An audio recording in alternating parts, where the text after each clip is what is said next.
Hello there! Today we are going to work on calculating the electrostatic force on a point charge due to other charges. To solve this, we will be using Coulomb's law, which states that the electrostatic force between two charges is directly proportional to the product of the charges, and it is indirectly proportional to the square of the distance between them.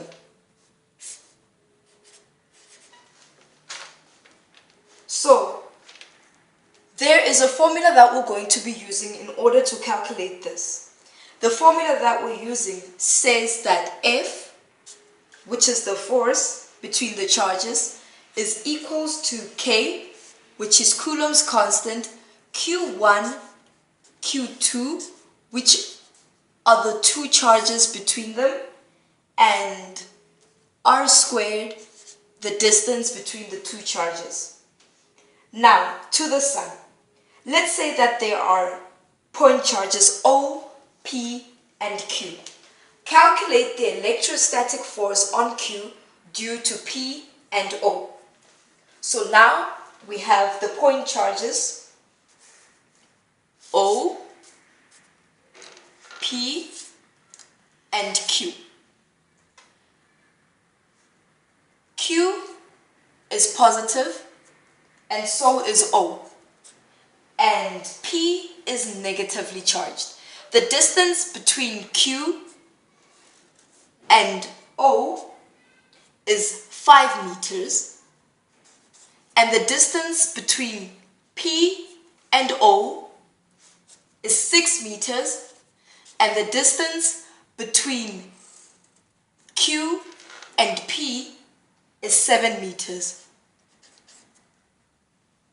Now, these charges all experience a force, and they all have charges as well. And then Q exerts a charge of 90 microcoulombs. O has a charge of 70 microcoulombs. And P has a charge of minus 30 microcoulombs. The angle here at P is 35 degrees. What do we have in order to solve this? Okay, we have our Q, which is Coulomb's constant, which is 9 times 10 to the power of 9. We have our O, which is 70 times 10 to the power of minus 6 coulomb. We have our P, which has a charge of minus 30 times 10 to the negative 6 coulomb. And we've got our Q, which has 90 times 10 to the power negative 6 coulomb. We've also got the radius between O and Q, which is 5 meters. And then we've also got the radius between P and Q, which is 7 meters. The force exerted by O and Q, and we also need the force exerted by P on Q. So these forces here, between this one and this, and between this one and this, that is the force that we're looking for. So the force exerted by O, we're going to calculate it by using the formula that we first said. F is equals to K, Q1, Q2 over R squared. Our K is constant, so it is going to be 9 times 10 to the power of 9. Our Q1 is going to be 70 times 10 to the power negative 6. And our Q2 is going to be that of Q, which is 90 times 10 to the power negative 6. The radius, which is 5 meters squared. This is going to give us a force of 2,268 newtons. And this is repulsive because the forces between them here and here are both, because they are both positively charged. So this is going to be a repulsive force. And then in order to calculate the force exerted by P, we're going to use the very same formula. And then our K stays the same, 9 times 10 to the power of 9. Our Q1 changes and becomes 30 times 10 to the power of negative 6. And our Q2 still stays the same, which is 90 times 10 to the power negative 6. Over our radius between, which is 7 meters squared. This gives us a force of 0,496 newtons. And this is an attractive force because if we look here, the force between P and Q is like this because one is negatively charged and one is positively charged. So this will be an attractive force.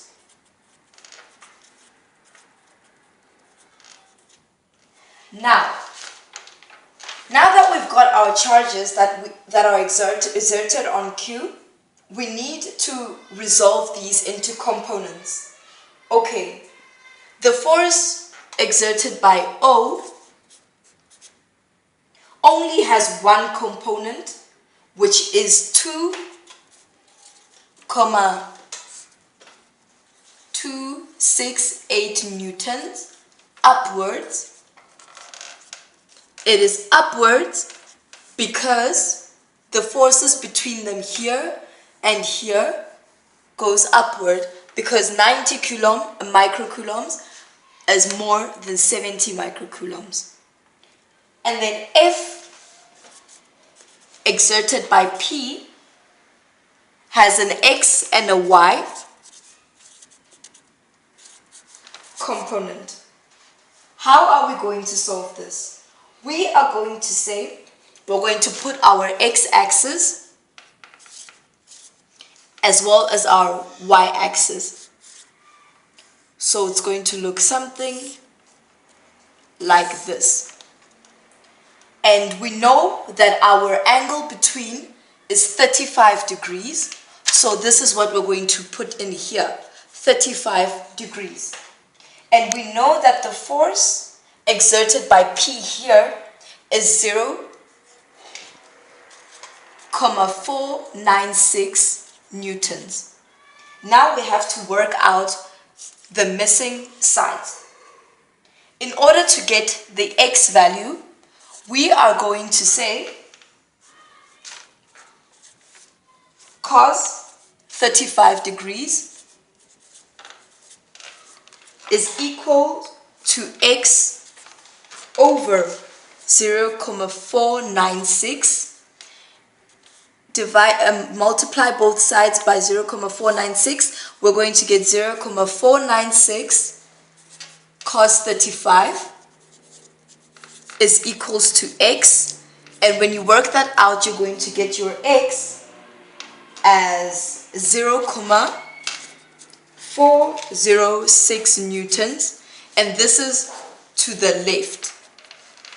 And then to get your Y, we're going to say sine 35 is equal to Y over 0,496. You multiply both sides by 0,496 and get it as 0,496 sine 35 is equals to y. Y is then equal to 0,284 newtons, and this is a force that goes downwards.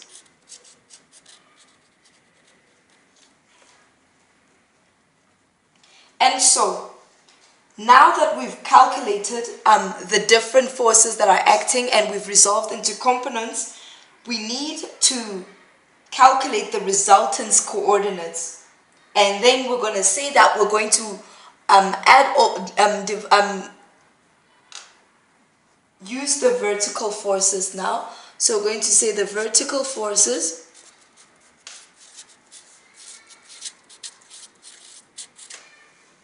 and then we're going to say the 2,268, which is upwards, minus the 0,284, which is the downward force that we have here, and we get our answer as 1,984 newtons upwards. And then to get our horizontal forces,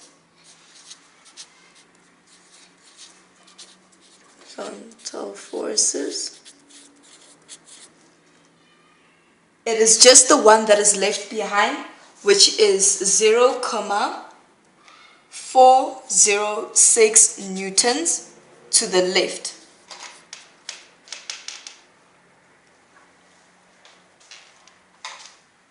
So now what we're going to do is we're going to put all these together, what we've worked out here and here. We're going to draw the triangle now. We're going to say that the forces acting upward is 1,986 newton. The force acting to the left is 0,406 newton. And then what we need now is the resultant force here. We're going to calculate this one by using Pythagoras. We're going to say that 1,986 newtons squared plus 0,406 squared. This is going to give us 4,101,092. Now, in order to get the correct answer, we're going to square this, and it's going to give us an answer of 2,025 newtons. And that is the answer that we've been looking for. Thank you very much for tuning in, and I hope that my answers were correct to you guys. And I thank you very much, and I want to acknowledge Mr. Anthony for helping me and for teaching me how to do these things, and I say thank you very much.